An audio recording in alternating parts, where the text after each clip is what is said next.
Hey everyone, welcome to our second episode of the Commissioner's Clubhouse. This is me, Patrick, and I'm joined by the owner of the Spurs, my brother, Cameron. What's up, guys? We actually got Cameron in the studio, aka my living room right now. So the quality, hopefully, of this video is 1,000 times better than the last one. And hopefully we can just kind of improve this show each week that we do it. So it's wildcard weekend, Cam. We've got a couple big games going on. We also got the first ever McDonald's Value Meal Bowl between Peyton and Ethan. I'm not even sure if Ethan even knows he's in a bowl game right now. I don't think he does. I think he thinks he's in the playoffs.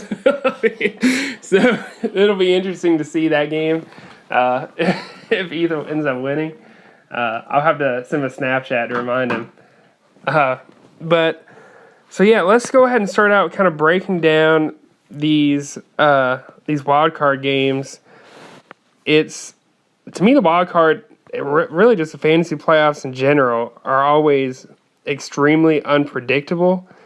I mean, there's teams that will dominate the entire season and shit a brick in the wild card game. Yeah. I mean, they will just totally fall off the wagon. So let's start off with Mufasa Moneymakers versus Abortion Clinic. Mufasa Moneymakers is favored by 18 points in that game. At least he was before last night's game. I'm not sure what it is at this point. I'm just gonna go ahead and say it. Mufasa Moneymakers, I think he's the fourth highest scoring team in the league, and what was the projection? Mufasa Moneymakers is projected to win by 18. I think he's going to win by more than that. I don't think it's going to be close. I think that's going to be a close game, but I think Mufasa Moneymakers is going to walk away with that. Not easily, but I think he's going to win it. If I'm not mistaken, that'll be his first ever playoff win in general, so that'll be cool for him. Now, let's move on to our next game. Steel Curtain Cody versus Afternoon Delights Jordan, and Jordan was favored by 3 points. I mean, that's the closest spread in all of the wild card games this week. And so we got kind of like a family rivalry going on in that game. And he squeezed in with only 6 wins. Yeah, Jordan was close to being the first ever team to make the playoffs under 500, but he was able to beat... He could have made it if he would have lost that game. He still would have made it. Yeah, he still would have made it. So he was pretty comfortable going in and playing against our dad, who, to say the least, has definitely had a rough season without David Johnson as his keeper from last season. That killed him. Who do you think is going to win that game? I mean, Cody, he's my rival. I don't really give him compliments that often, but I think he's probably going to pull this one out. But there is a chance that Jordan, I could see him maybe winning that close game, but honestly, I just think it's going to be Cody. What I love about Jordan's team is his strength at the linebacker position. He arguably has one of the best linebacker cores in the league. That's just my personal opinion, but Cody has that running back. Yeah, Cody has Gurley and Bell. Cody has a more well-rounded team, and I think Cody is definitely going to win this game. I hate to say this, I love Jordan, everything. Sorry, Jordan. But I think this spread is ridiculous. I think Cody's going to win by 20 plus. I don't think it's going to be as close as the spread is on here. In fact, I don't trust my fantasy league's projections ever. So to me, I just all goes. Cody's the third highest scoring team in the league, and he's projected to lose by a guy that has 6 wins. He's projected to lose. I mean. Yeah, they're sleeping on you, Cody. The other game that's coming up, we've got, and this is on the Elite 12 side in the wild card. We got Cards fan, who's Mike, versus All About the Benjamin Jameson. Mike's team has been up and down all season. We've seen him just blow some teams out of the water, and we've seen him just like, what is going on? Nothing. Yeah. Currently, we've got Jameson favored, or at least before last night, favored by 78 points. Good God. Nearly 100 points he's supposed to win by against Mike, Mike's got a good team. I'm not going to sit here and say Mike doesn't have a good team. I think Jameson at the beginning of the year, I had Jameson projected, and this sounds crazy, I know, but going 10-2. Obviously, I hyped him up way too much. Hyped him up way too much. And I hyped up J.J. Watt. He's not even on his roster anymore. And I think everyone kind of hyped up J.J. Watt. I think in the other conference, he was drafted within the first 3 rounds. I honestly think Daquan took him first pick. Did he really? I think he took him first round. So that had to be a big bust. So I think I think at this point, I don't think the game is going to be as much of a blowout as it's supposed to be. In fact, I think Mike has the early advantage after last night's game. What about you, Cameron? Who do I think's going to pull it out? Considering, I thought Mike's team did pretty good on Thursday night. He got 24 out of Dez, 44 out of DeMarcus Lawrence, and 25 out of Zach Brown. And I'm going to go with Mike.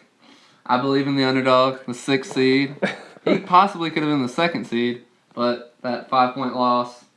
The storm really hurt him. Knocked him pretty far down that playoff tree. But I feel like Mike's going to pull it out. Sorry, Jameson.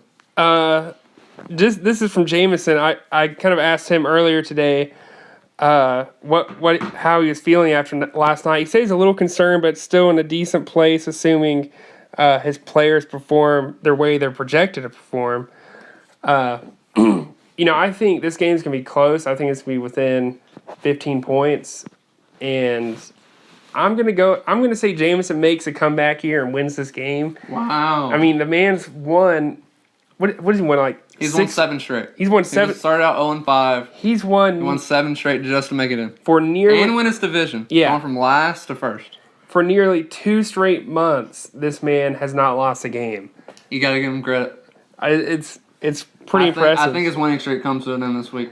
I'm going to say he wins it, but it's going to be extremely close at this point. So now let's kind of move on to our last wild card game here. We've got your boy Billy, Detroit Bad Boys, playing against Buck Your Mother, which is Isaac. Isaac's currently was favored to win by 56 points. That was the spread. That's in that ridiculous, considering how great Billy's performed this year. Yeah, and I'm not gonna lie, I'm kind of a Billy fan. I like the way he came out this year. Didn't care what anybody said. Ignored all the haters. Yeah. Won 2 games last year and made it to 8-4 this year to make the wild card round. I could be wrong, but I think my projection for Billy and Jameson's projection for Billy was 5 wins? 5 and 7. That's what we projected him to improve from last season. That was about what I thought. But my God, we did not expect this man to be here in the playoffs. In my opinion, it's kind of like the dark horse in the playoffs. I really think he's going to be the giant killer, I feel like. I don't want to face him, honestly. Yeah, I hope somebody takes him out. I think... Because he was one of my 2 losses. Yeah. So. I'm kind of worried for Isaac here. I think... But the projection, he's projected to win by 56? I mean, it's one thing to project Isaac to win, but by 56, I mean, that is a significant margin. I don't think that's what's going to end up happening. I was able to get a hold of Isaac earlier this morning down in Walterboro. That's where Buck Your Mother's front office is located currently. But I kind of talked to Isaac about this game, and he said that offensive production from his running backs and receivers are going to be the difference maker in his game, and he really thinks that he's going to walk away with a W. His offense has not really been performing. Kareem Hunt, 5 points last week. Travis Kelce, 8 points. Yeah. Tyreek Hill, only 17. His offense is definitely going to step it up. Now, I talked to Billy as well. He said the biggest difference maker for him, without a doubt, is going to be Landon Collins. He said last time he played Isaac, Landon got him 63. He got 54 last week. Yeah. But yeah, so he believes Landon Collins is going to be a difference maker. If he doesn't, then that might be what causes him to lose that game. Also, kind of talked to some of the other owners, and I talked to Jordan. My question for him was, What needs to happen for you to win this week? Jordan said his running backs have to be limited, and I guess he's talking about Cody here. They need to limit Cody's running backs, and his linebackers have to come up huge in these games going forward. Now, let's go look at I believe that might have been everyone that I got a response from. What question are we on right now? Oh yeah, we were still breaking down the wildcard games, but let's kind of move forward now. I kind of want to talk about who you think is going to be the biggest bust out of the 4 teams that got a bye in the playoffs. Which one do you think's the most likely to lose? Like, got a bye. Okay, so They got got a bye. Colby got a bye. 100 of Champions. Game of Jones, 100 Champions. Yeah. I'm not trying to throw any shade here, but I don't feel like Game of Jones is that good. I don't know. 7-5. He got the 2 seed. I beat him. I don't know. I just don't think that he's gonna go far in this playoffs. I can honestly seeing him lose the first round. Honestly, not trying to hate on him. But Yeah. I mean, he does have Julio and DeAndre and Todd Gurley, but other than that, I don't know. Daquan says that Hunter of Champions is the one that's most likely to lose out of the ones that buy. That's a bold statement because Hunter of Champions, what is he, 9-3? He's had a great year, especially for a rookie owner in our league. That's extremely impressive. Let's go to Jordan here. Jordan said that Hunter of Champions is the most likely to lose out of the 4 teams that got a bye. He said he thought maybe Colby without Zeke, but he's still going to lean towards Hunter of Champions. We go over here to Isaac, and he believes that. Let's see. Hang on. Oh, he says Kyle Game of Jones. He says the same. He has a weaker team, and he has. He said Kyle also. Yeah, he said Kyle. He said Kyle's got a great offense, but his defense is extremely suspect. Yeah. Other than that, it's just he doesn't really have anybody that's gonna. I don't think that's gonna come up big for him this week. And Julio hadn't really done anything all season, other than what was it last week? 84 points. So he's been kind of a bust other than last week. Billy says Game of Jones would is kind of the team most likely to get eliminated. I'm gonna have to say, and also Peyton Abusement Park got his answer. He thought Game of Jones also. He thought Game of Jones, and hang on, I'm looking at Jameson's right now. He says Kyle is most likely to be eliminated. I don't think he puts up 300 again, and Billy is coming for him. So, my personal opinion, I mean, let's look at Mr. 300. That's Colby. You know, even without Zeke, he's found ways to win. So I'm not worried about him getting eliminated. At least that first game. Hunter of Champions, he's had a great year. He's gonna play. I mean, I could see it, but he has 9 wins. He's had a great season. I just see Game of Jones coming up short here this week. I think you're gonna have a tough matchup whoever you play. I could definitely foresee you losing to Jameson if he ends up winning. I'm not. Hang on. Let me finish my 10 wins, the highest score in the league. Hang on. So, with that said, though, I think Kyle's team is gonna have to play the winner between Isaac and Billy. And if he plays Billy, he's done. Well, I could see, take away last week, Isaac's team has been on a roll up until that point. Yeah. So, I think that I'm gonna have to say Game of Jones. I hate to put Kyle under the bus like that, but I really think that he's got a tough matchup regardless who wins. So the majority says you, Kyle. You're gonna lose that first game after the bye week. Now, who would you, out of all the wildcard teams, who has the best shot of going all the way? Billy Ray, for sure. I believe in his team 100%. I believe in the underdog. Like I said before, he had 2 wins last year. He's been working really hard in the waiver wire this year. He's got 8 wins. I just believe in him. I mean, I wouldn't want to play him. That's all I'm going to say. If he plays me, I'm nervous. Yeah. Jameson agrees with you. He said besides himself, he'd go with Billy. He scores consistently, has an easier road in his opinion. Let's go over here to Isaac, check out what he says. He feels Billy has a better team of the two, but he's going to have to beat me first. That's what Isaac said. Jordan, his thoughts were that hang on. I may have read Jordan's wrong earlier.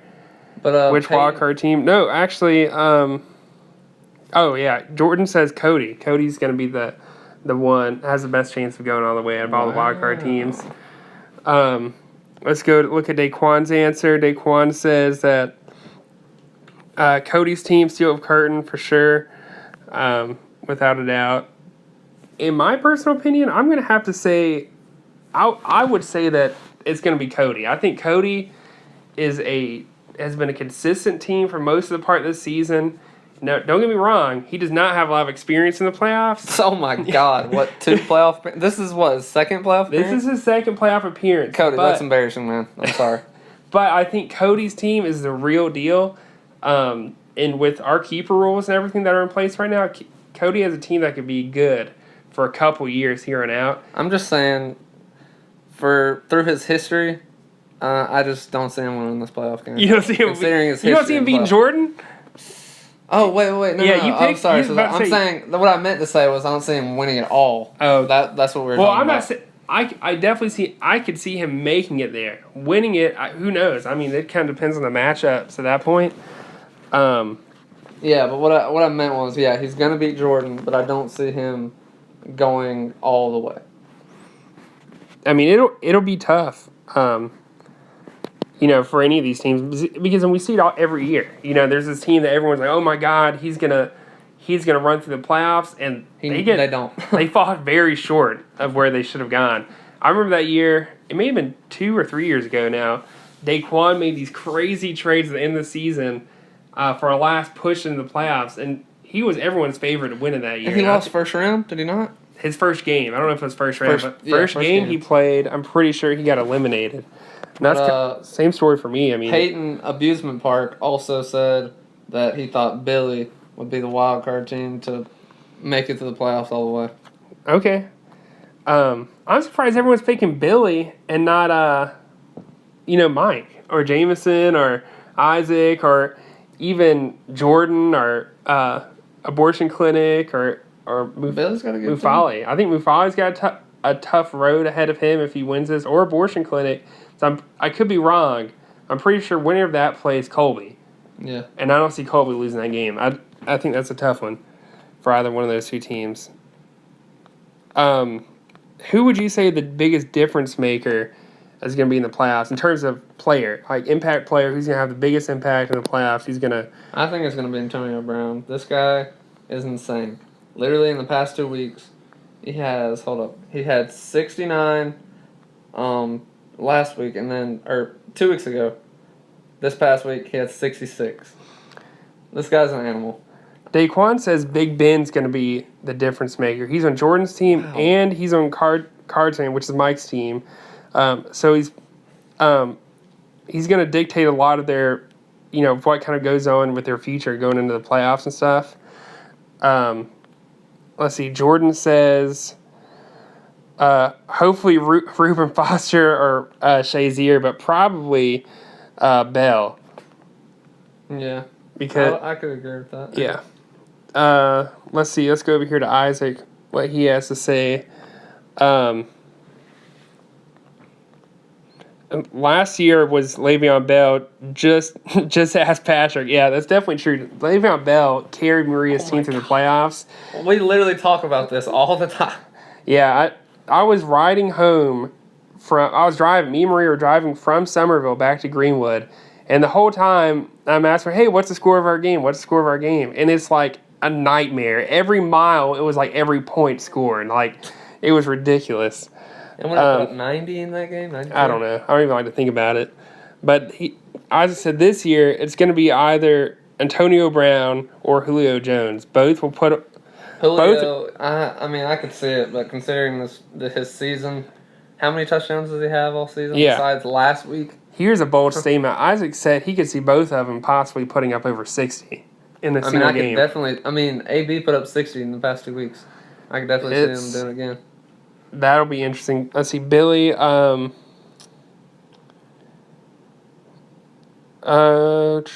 He's gonna say Julio Jones. No, sorry, I read that wrong. Antonio Brown. He's just been going off lately, and that's definitely a true statement. I would pick a defensive player here, but they AB, considering how he's played. To me, defensive players are more inconsistent, so it's hard for me to say that. Pick a defensive player over an offensive player. Here's one player to think about, and I don't know if Mike's thought about it at all. My personal opinion, and I know it's because I'm a Panther fan. This is a bold statement. I'm gonna say Cam Newton. If you look at the opponents he plays, he's got Tampa Bay, who he could shred to pieces. He's got Green Bay. My God, I mean that man could easily put up. Tear them up, and it's at home. Yeah, and they don't have Aaron Rodgers. It's going to be a blowout. They got the Saints this week in New Orleans. That one's going to be tough. That's hard to say. And Green Bay's defense isn't even that good. Yeah. Neither is the Saints. I mean, but no, the Saints got a good defense. Oh, really? Yeah, they got a great defense. They got top 10 defenses here. Wow. Atlanta, he did pretty good against Atlanta. I could see him having a good game. Whether or not the Panthers win, that's a different story. I mean, it's Cam Newton we're talking about. I'm biased, but I love him. I could see it happening. He's been running the ball more. Yeah. So we're going to move on to our... Peyton Amusement Park, he thought the biggest playmaker in the playoffs would be Adam Thielen. He thought that would be the biggest player moving into the playoffs. Okay. That's one I didn't even think about, really. Adam Thielen has been doing pretty good. So let's go. We haven't really even talked much about the bowl game, but since it is the only bowl game this week, and it's the McDonald's Value Meal Bowl, first bowl game ever, who do you think is going to win between Peyton and Ethan? I think it's a toss-up. I feel like Kirk did garbage last night, 27 points. I feel like his safety and his corner did decent, but I mean, Ethan's team's been inconsistent this year. I feel like he could be great this week, or it could just completely bust. I feel like it could be a 150-point game, or he puts up 250. And I just feel like I'm probably going to go with Ethan, considering, I mean, I'm looking at LaShawn McCoy, Tom Brady, Doug Baldwin. I see him pulling this one out. And Peyton's had a rough year, to say the least. But, I mean, moving forward, if Alvin Kamara comes out this week, Devin Funchess out, Alshon, I could see him winning it. But overall, I think I'm going to go Ethan. Billy said he's going to have to go with his boy Peyton on this one. Isaac he said Amusement Park's going to win that one for sure, is what he said. Let's go look. He said Amusement Park's going to win for sure? For sure. That was I'm the only one going for Ethan. Let's look at Jordan real quick. Jordan said Ethan because he supports the troops. There we go. I like that one. I like the answer. But Daquan said he doesn't know who's going to win the McDonald's Bowl. Probably because no one knows either one of these teams because they haven't been relevant this season. Up until last night, I would have said... Oh, wait, hang on. Let me get... Before last night, I probably would have said Peyton. But considering how his players performed, I don't see him pulling this one out. Jameson says Peyton. So I'm not sure Ethan will set his lineup and Peyton is still active. Yeah, Ethan's been kind of missing in action. Yeah, especially on the waiver wire. I think he made one waiver wire move this season. That's insane. I'm gonna. Up until last night, I would have said Peyton, but after last night, and I agree with you. I think Kurt is going to be the downfall of the McDonald's Bowl for Peyton. I think Ethan's going to walk away with McDonald's Bowl, and he hasn't been very consistent, like he said. But I think he doesn't have to be very great to win this game at this point. He just has to be, subpar or average, one of the two. Moving forward, though, I feel like this is Peyton's rookie season. He didn't really know much about the defensive player systems. Yeah.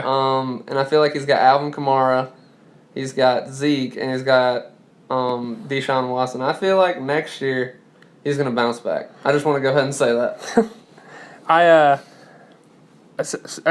asked Saquon, like, what would he do differently? Because he's one of the teams that didn't make the playoffs this year. If he could do anything differently, what would he have done? He said the biggest mistake was drafting J.J. Watt with his first pick. I told you that earlier in the podcast. He said not grabbing the best linebacker available was definitely something that hurt him. And he would focus on linebackers. He said that's a difference in playoff teams and non-playoff teams. My thing is, I was on the other side of that. I drafted a linebacker, Bobby Wagner, first round. Second round, I got Alec Ogletree. And Alec Ogletree bit me in the butt. He has been inconsistent. He's been very average all year. Bobby Wagner was great. I traded him away, though. To me, my biggest mistake was not investing enough in the rookie draft. If you look at some of these teams, I know Tyler missed the playoffs this year. But if he grabbed Leonard Fournette, was a steal, dude. Eastside Brawler is our dad. He got Christian McCaffrey, and at the beginning of the season, CMC, he's gonna get you 20 points. At this point, he's gonna get you at least 20 points. He was kind of suspect at the beginning of the year, but yeah, I think he could. I think that's my biggest mistake is not investing enough into the rookie draft. And I got Deshaun. Oh my God, I would say what was the question? Like, what could you have done differently? Yeah, but I mean, my God, you're 10-2. You couldn't have done anything. I mean, I'm just saying, like, Deshaun Watson had such a good year, and I got him like in the 15th round. I mean, I know I have Russell Wilson, but considering how good Deshaun did, I let him go. He was one of He's on Peyton's team, right? Yeah. Yeah. I let him go like before week 1. And I believe Matt, the Crazy Legs, drafted Deshaun Watson, and I could be wrong. I think he still has him. I love Deshaun Watson. I think he's a great player, but I didn't see him making this big of an impact in the NFL this early. No, I mean, he's done great with limited weapons, in my opinion. I mean, he had DeAndre Hopkins, Lamar Miller, who's aging quickly. So I think he's got a bright future if he can stay healthy. So let's move on to our last question here. What is one piece of advice you would give these rookie owners in the playoffs? Honestly, just set your lineup and hope for the best. I mean, rookies, I was a rookie. I mean, we were all rookies our first year, but my rookie year, I went to the championship, and I mean, you just got to hope for the best. The luck of the draw, that's all you can hope for. Just hope that your team goes off. Let's see. Jordan's thing was go with your gut. Don't doubt yourself. Daquan's biggest piece of advice was is that the sophomore slump is coming, but Gurley and Gordon prove that you can come back, so don't get rid of... Okay, hang on. I think Daquan's thinking maybe actual rookies. I'm not sure. You kind of confused me with that one. Let's go look at what Isaac said. Isaac said, don't set your lineup based on name players. Playoffs are like DraftKings or Fan Draft, whatever. It's week-to-week games, so people need to pay attention to the matchups more than anything going forward, not just the big-name players. Billy's piece of advice, or I'm not sure if I asked Billy this. I don't think I did, just because he's relatively new. Also asked Jameson. Jameson said, don't want to give advice because I'm playing a rookie, LOL. But I would say to not overthink your lineups and play yourselves. Play the players you truly believe in. Overthinking and overanalyzing almost never helps. My biggest piece of advice, I would definitely agree with everyone that's saying don't overthink things. That's what's cost me every year. That's how Maria got as far as she did because she didn't do anything. She just set her lineup. I mean, she didn't do anything special. She just whoever projected the most, she started. I mean, that Yeah. was that simple. She didn't think, oh, well, what about this matchup? She didn't even look at matchups. It was literally projected points, and that's who she started the entire season. Overthinking things can kill you. For me, my biggest piece of advice, though, and this isn't even just to rookies, but this is just from a person who's been to the playoffs a good bit, but has sucked in the playoffs so much, is be active on the waiver wire. A lot of times, if you're that first or second seed, you think to yourself, I got this far with the team I've got. Why do I need to, go grab this guy in the free agency? I'll just, start whoever I got. Well, that's kind of what I'm doing. I haven't really touched the free agency in a while. Yeah, that is what has screwed me over the years. Out of the 8 years I've been doing this, I've made the playoffs 6 times, and that is what's got me every time. Is I wasn't active in the free agency during the postseason. I didn't do anything. Don't be afraid to trim the fat on that roster. If there's someone who's useless to you, who's not putting up the numbers lately, cut it. I mean, you're at the end of the season. If you don't think you're going to keep this guy, and he hasn't been doing much lately, just cut it. You have no attachment to him. You're not going to use him next year, it sounds like. So just get rid of him. Go get you someone who can actually win you that game. I think Isaac's right about that. Think of it like DraftKings or whatever. It's just week to week. You can't think about next week. You got to think about this week. You got to think about this week. There's no guarantee about then. But yeah, that pretty much wraps up our second podcast, everyone. I hope you enjoy it.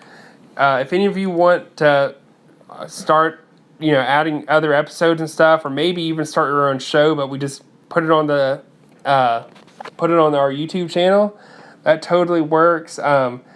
Give us a like or comment. Tell us what you think. What do we need to change? What can we have done better on? What'd you like?